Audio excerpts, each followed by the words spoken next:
it up, said Gandalf, and look closely.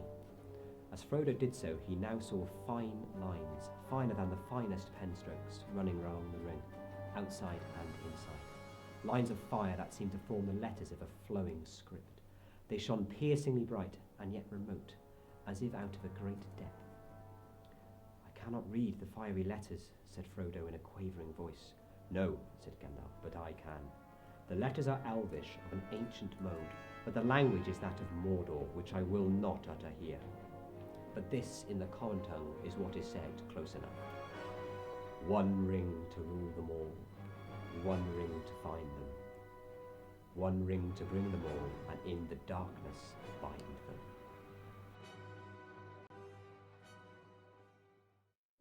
My favourite book is probably J.R.R. Tolkien's The Lord of the Rings, which I probably first read when I was about 10 or 11 years old and have reread many times since.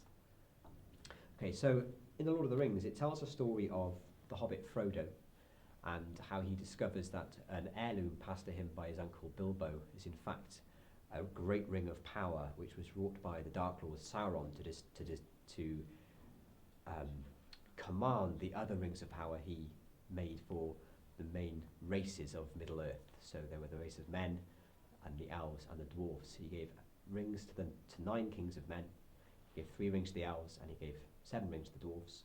And he tricked them all from his fortress in Mordor and sought to control the whole of Middle-earth, of the realm, if you like.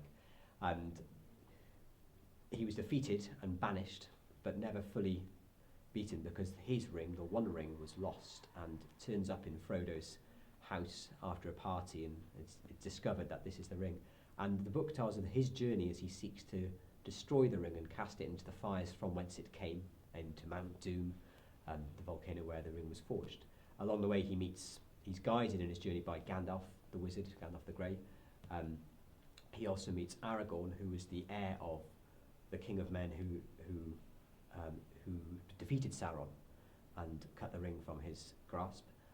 He meets elves, dwarves, who form a fellowship to help him on his journey, and then when the fellowship is broken up and Frodo departs with his faithful friend Sam and the guide, the creature Gollum, to seek to try and destroy the ring, the rest of the fellowship follow their own journeys as they go to help the war against Sauron and the war against his allies, and to try and make sure that good triumphs over evil in the end. I'd recommend this book to anybody. It's not the easiest book to read because of the length. That it has some wonderful sections of song.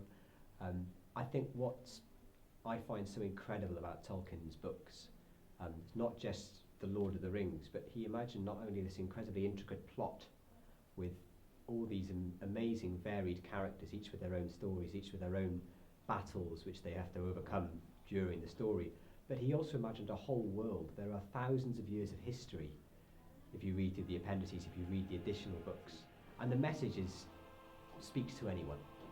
Ultimately, the triumph of good over evil, that somebody, no matter how small, can make a huge impact on the world, because ultimately the Hobbit hero Frodo is small, and he has an impact on a scale which he would never have been able to imagine at the start of the book.